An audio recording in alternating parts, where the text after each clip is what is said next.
Saya Febrianda Putri, itu paling sering dipanggil Uni Putri. Uni Putri. Dan saya salah satu putri yang lahir di Kota Solo dan berpendidikan di Bukit Tinggi. Nah, setelah saya selesai pendidikan, alhamdulillah saya bekerja di Kementerian Desa di Jakarta. Itu di tahun 2016. Mungkin singkat aja ya. Saya anak perempuan satu-satunya di keluarga saya. Ayah saya seorang polisi, ibu saya ibu rumah tangga. Selaku mahasiswi alumni kebidanan, bagaimana Uni Putri melihat situasi dan kondisi COVID-19 di Kabupaten Solok khususnya? Oke, untuk waktu dan tempat aku persilakan. Ya, terima kasih atas kesempatannya. Mungkin memang sama-sama kita ketahui, pandemi COVID 2019 ini tidak suatu wabah yang sebenarnya tidak kita inginkan. Karena kita memang tidak tahu alam itu seperti apa. Dan ternyata ini juga menyerang Indonesia. Saya berpikir juga dampak dari COVID ini juga menjadi permasalahan di tengah masyarakat kita. Masyarakat yang begitu sosialnya yang sangat tinggi, ketika diadakan social distancing, itu apalagi kita diberikan aturan dalam bermasyarakat dengan cara ada aturan-aturan baru yang masyarakat mungkin sangat belum bisa beradaptasi di sana. Kita harus dihadapi dengan apa yang namanya PSBB ya. Itu gimana ya saya menjelasinnya? Gini, secara psikologis mungkin masyarakat kita berbeda-beda dalam menghadapi penyebaran pandemi COVID ini. Kita sendiri juga mungkin sebagian sudah merasa bahwa pandemi ini sudah menjadi bagian dari kenyataan hidup kita yang harus kita hadapin.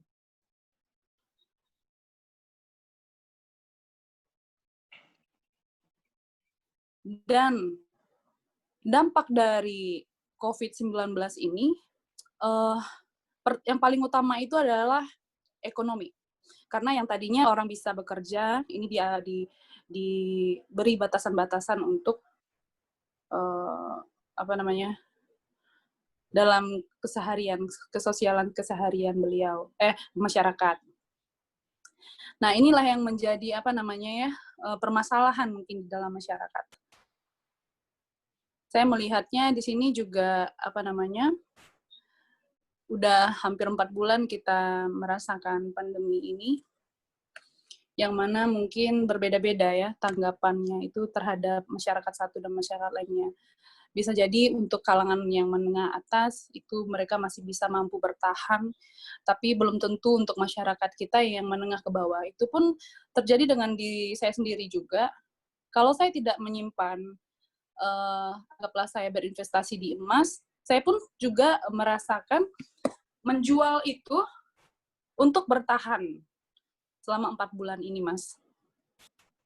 Nah, mungkin hal-hal itu juga dirasakan di Kabupaten Solo, yang mana juga ada aturan-aturan yang harus kita jaga, aturan keprotokolan kesehatan lah ya, kurang lebih ya, untuk dijaga agar kita tidak terlalu kontak dan tidak pokoknya kita menjaga seperti yang pemerintah bilang, menjaga jarak harus. Jadi kan kita punya aturan-aturan. Iya, kita punya aturan-aturan dalam kehidupan kita. Itu yang menjadi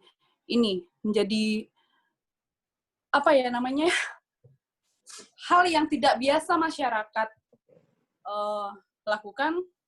Akibat wabah ini, masyarakat harus membiasakan hidup sehat seperti itu.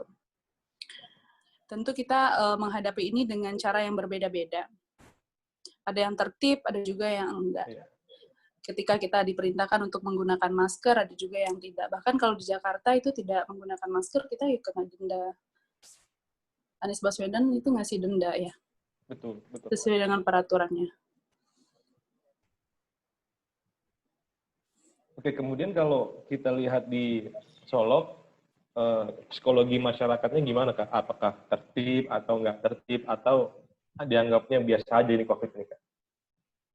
Kalau secara umum dari pengamatan saya, yang kemarin kan juga saya itu sebenarnya ketika terjadinya lockdown itu saya memang berada di Sumatera Barat ya. Nah, saya baru nyampe di Jakarta itu sekitar seminggu. Tadinya saya mau balik ke Jakarta, tapi karena kita posisi lockdown, pesawat bandara diberhentikan, ya saya bertahan lah di kota Solok. Nah, selama di Solok saya ngelihat memang sebenarnya masyarakatnya sangat patuh dengan aturan itu. Dan saya melihat sendiri, setiap masuk ke daerah jorong-jorong itu ada namanya posko, yang mana kita terus ditanyain, kita ini dari daerah mana, mau kemana. Terus kita juga dari mobil itu kita dicek suhu, terus cuci tangan, gitu, baru kita masuk ke kampung-kampung, kayak gitu, untuk menghindari kontaminasi. Tapi memang faktanya yang saya rasain, ketika saya pulang itu, karena saya orang dari Jakarta, travel yang mau ngantar saya ke Solo tuh nggak mau bawa saya. Oh gitu ya, Kak ya? Iya, Karena terus travelnya bilang begini, Mbak, nanti kalau seandainya ada penumpang saya, jangan bilang dari Jakarta. Nah, saya pikir, aduh, bener-bener ya, berarti kita nih seperti ketakutan yang mana masyarakat Sumatera Barat juga tidak pengen terkontaminasi dengan yang namanya si COVID-19 ini. Begitu. Nah, untuk masyarakat kota Solonya sendiri pun saya perhatikan juga memang menjaga etika-etika itu dan menjaga aturan-aturan pemerintah yang sudah diatur oleh pemerintah untuk tidak mengurangi kontaminasi dengan satu dengan yang lainnya. Dan itu saya apresiasi memang untuk di Kabupaten Solo pun sendiri, saya juga melihat sangat-sangat sepi yang tadinya rame banget, terus ada pasar-pasar nagari, pasar-pasar mingguan itu saya lihat juga saling menjaga masyarakatnya. Oke, berarti untuk untuk Solok sendiri itu sudah dibilang tertib, aman ya, Kak ya? Insya Allah.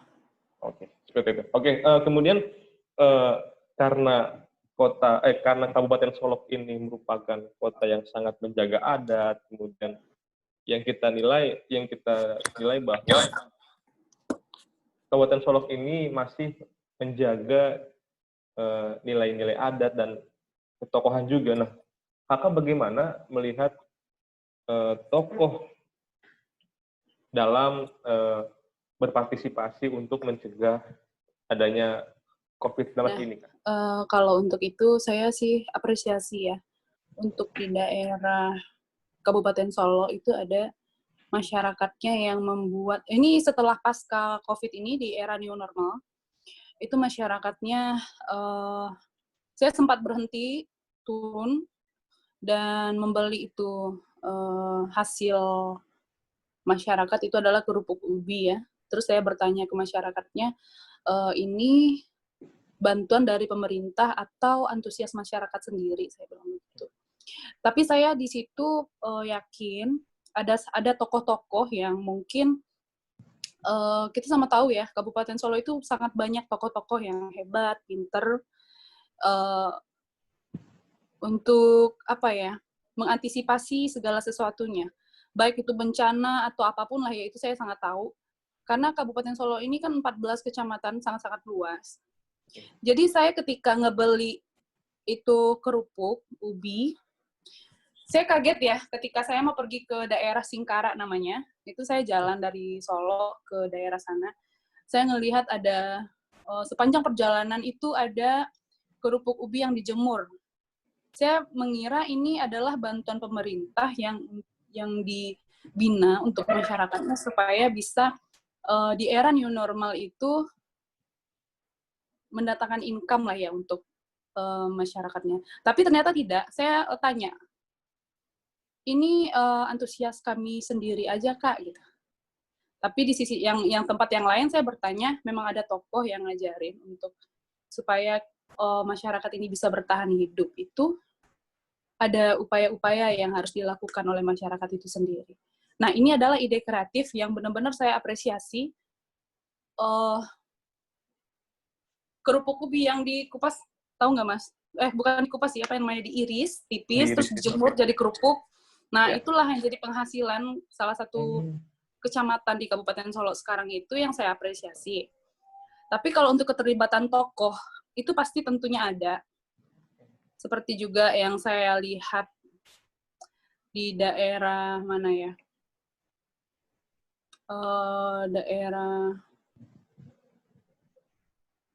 Ntar saya lupa namanya daerahnya. Pokoknya adalah keterlibatan tokoh untuk menghadapi COVID ini ada. Apalagi tokoh agama juga pasti memberikan ide-ide kreatif supaya masyarakatnya bisa produktif. Oke, berarti kalau dilihat dari keterlibatan tokoh berarti sangat responsif Kak ya? Iya, sangat responsif. Dan itu saya kira Kabupaten Solo juga bisa menjadi pelopor untuk menghadapi situasi pandemi ini. Karena di sana juga, daerah yang Danau Singkarak yang saya bilang itu juga kan penghasil ikan, di mana ikan itu proteinnya yang sangat tinggi ya. Itu ikan bili, itu benar-benar dibikin jaring, kerangka-kerangka jaring itu, yang tadinya nggak ada jadi ada loh. Saya jadi heran. Ini sepertinya masyarakat itu sudah beradaptasi dengan keadaan. Ya mau gimana lagi? Betul Kak. Ya, masyarakat harus mengeluarkan ide-ide itu untuk bertahan kan. Apalagi mau kerja apa lagi. Kalau kita tidak punya aset yang mumpuni untuk kehidupan, saya rasa 4 bulan selama COVID itu sangat-sangat riskan ya untuk masyarakat Kabupaten Solo. Seperti yang saya bilang, saya juga kan ngejualin aset saya untuk saya bertahan di Solo itu. Oke. Tapi kalau sejauh ini, pekerjaan umum masyarakat Solo itu apa sih, Kak? Bisa dikatakan bertani ya. Karena begitu lahan yang begitu banyak. Itu Solo ini kan terkenal dengan hasil beras terbaik di Sumatera Barat. Mungkin bisa jadi di Indonesia juga itu ada terkenal dengan beras Solo. Jadi ya pertanian mungkin sumber dari hasil untuk masyarakatnya. Oke. Kemudian lanjut juga pada kemudian PSBB berlangsung, kemudian PSBB jilid 1, jilid 2, bahkan hari ini kita sama-sama ketahui bahwa berbagai daerah udah menerapkan PSBB jilid 3 gitu. Nah, kemudian pemerintah Jokowi dalam siaran langsung bilang bahwa kita menghadapi yang namanya new normal, di mana kondisi ini adalah untuk percepatan dan pertumbuhan ekonomi pada saat COVID-19. Nah, untuk jauh lebih dari itu, bagaimana Kakak seorang tokoh perempuan Kabupaten Solo melihat masa new normal ini di Kabupaten Solo khususnya, Kak? Dari perspektif bisa ekonomi, kemudian kesehatan, dan lain-lain, Kak. Ya, di sisi lain kita tentu terus didorong untuk semakin memiliki kesadaran bahwa situasi pandemi ini mau tidak mau harus kita hadapi. Disinilah kita memerlukan terobosan, memerlukan kreativitas, dan yang paling utama itu adalah kita memperlakukan berbagai upaya yang bisa saling bergandengan tangan, saling bekerja sama. Ketika COVID ini memang sama-sama kita tidak pernah menginginkan dan sama-sama sekali kita tidak pernah bermimpi akan terjadi, apalagi di masa-masa sulit juga untuk kita bertahan dalam keadaan seperti itu.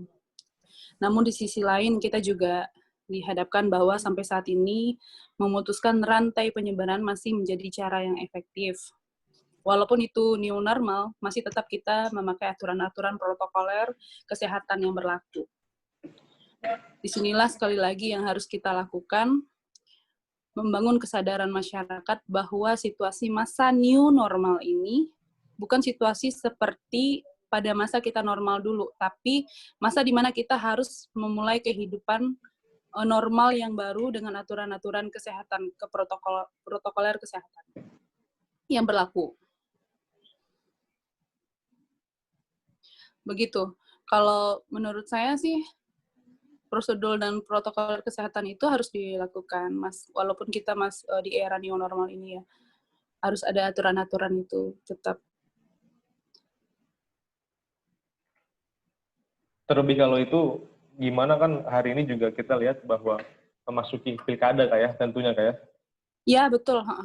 Oke, nah terus bagaimana kerja-kerja politik hari ini melihat new normal ini, Kak? Apakah kampanye menggunakan udara atau teman-teman lapangan harus menggunakan protokol? Nah, itu bagaimana Kak melihat itu, Kak? Iya. Yang tadinya biasa kita untuk bertemu saja itu bisa kontak, kita harus meet up, harus bertemu secara langsung. Sekarang ini dengan teknologi, dengan canggihnya teknologi, kita bisa seperti sekarang ini, kita bisa live di Zoom, sharing walaupun kita tidak ketemu. Nah ini apalagi yang untuk misalkan, pilkada, kita kan harus yang tadinya biasa ketemu langsung dengan warga, mungkin saat ini kita mengantisipasi itu dengan cara bermedia dulu. Kita, ya betul, serangan udara di media dulu, menjelaskan profil beberapa kandidat juga melalui udara. Dan itu memang harus seperti itu. Kalau kita kumpul-kumpul juga belum bisa diartikan untuk mematuhi protokoler kesehatan itu tadi. Makanya mungkin para kandidat ini lebih sering menyerang dengan media dulu, menjelaskan profil dia siapa dan dia siapa, itu by media. Itu yang terjadi. Dan itu dimanapun pasti seperti itu. Closing statement untuk Uni tentang harapan, kemudian juga pandangan untuk teman-teman khususnya kaum milenial, juga masyarakat Solok menghadapi new normal ini, Uni. Waktu dan tempat aku persilakan. Tentunya di era new normal ini, pelajaran dari hima itu tentu akan kita dapatkan dengan kesabaran, dengan kesadaran, dengan keyakinan dan kebersamaan. Jadi saya pribadi, saya melihat bahwa masa new normal ini selain sebagai harapan bagi kita untuk bisa menjalani kehidupan yang baru, bermasyarakat, juga menjadi tantangan dan ujian juga. Di mana kita harus semakin sadar, semakin berpikir, dan semakin memiliki wawasan yang luas terhadap tanggung jawab sosial kita di masyarakat. Itu saja. Oke, ada tambah lagi, Kak? Dan mungkin untuk pemudanya, Kak, pemudanya. Untuk pemudanya? Ya. Harus berkreativitas. Jadilah pemuda yang produktif dan setelah itu baru konstruktif ya. Jadilah pemuda yang produktif. Bagaimana cara bisa mengoptimalisasikan dan mempertahankan ekonomi secara baik ya, perekonomiannya. Oke, karena kalau kita lihat memang pemuda itu kalau udah menjabat atau menempati pos-pos strategis, ketika dibalik ke kampung halaman, pasti dia ingin membangun kampungnya, Kak. Benar nggak, Kak? Iya, betul. Benar. Kan, Kak? Dan itu sudah banyak fakta yang dilakukan. Apalagi Sumatera Barat ya. Ketika saya sendiri, yang sudah menetap di Jakarta ini sekitar 6 tahunan kurang lebih ya, Ya. Ketika saya mendapatkan ilmu saja sedikit, rasanya saya pengen ngebangun itu di daerah saya juga. Ya, timbul rasa iri saya secara pribadi untuk melihat daerah-daerah orang di sana yang saya lihat ya, seperti Pulau Jawa, Kalimantan, Sulawesi, bahkan Papua juga itu. Bagaimana pemerintahnya bisa mengoptimalkan anggaran-anggaran ini, membangun tatanan pemerintahan dia secara baik. Saya juga rasanya juga pengen gitu, tapi mungkin kesempatan itu belum ada, Mas. Mungkin suatu saat nanti ada masanya, itu aja sih. Amin. Amin Kak, kita aminkan itu Kak.